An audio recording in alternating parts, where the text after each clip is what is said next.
I'm not sure whether I wrote the problem this way, but y equals x squared looks like this. It's a parabola. I think everybody knows that if you're in calculus. And then the other function, x equals y minus 2. I'm going to write it as y equals x, and you have to add the 2 over. So like shift up 2, and the slope is up 1 over 1. So we have a line like this. Now here's the issue is we're definitely finding the area between these two, but we don't know those bounds. Like I don't know this x value and this x value, question mark, question mark. So you find that by setting them equal to each other. X squared is equal to x plus 2. X squared, I'm going to subtract x, I'm going to subtract 2 over, and I can look at this as a quadratic that are factors of 2. 1 and 2 that add to be negative 1. Well, that works if it's plus 1 minus 2.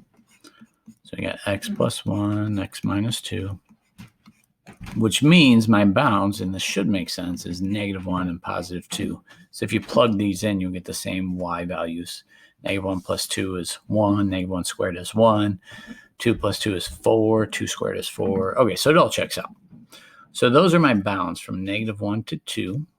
My upper function is the x plus 2 function. And you need to subtract off the lower function, which is the x squared. That's how you find area, dx. And then from here, it's just the antiderivative. So the antiderivative of x, you add 1 to your exponent, and then you divide by that new exponent, plus 2x. Again, you add 1 to your exponent and divide by your new exponent. And you can double check if the derivative of this needs to equal this. So, and it does. You can just believe me. From negative 1 to 2. So now we need to plug in your bounds. So, plug in 2. When you square it, becomes 4. 2 times 2 is 4. I'm plugging in 2, by the way. 2 cubed is 8 thirds. And then minus, when you plug in negative 1 into all these. Well, negative 1 once you square is positive 1. 2 times negative 1 is minus 2.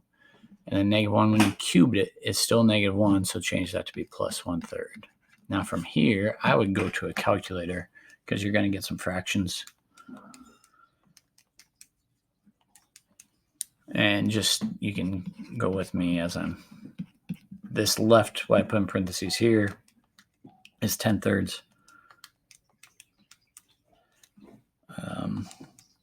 And when I get on this right parentheses is negative 7/6.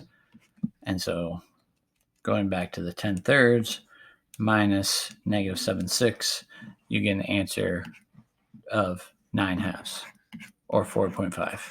I like fractions.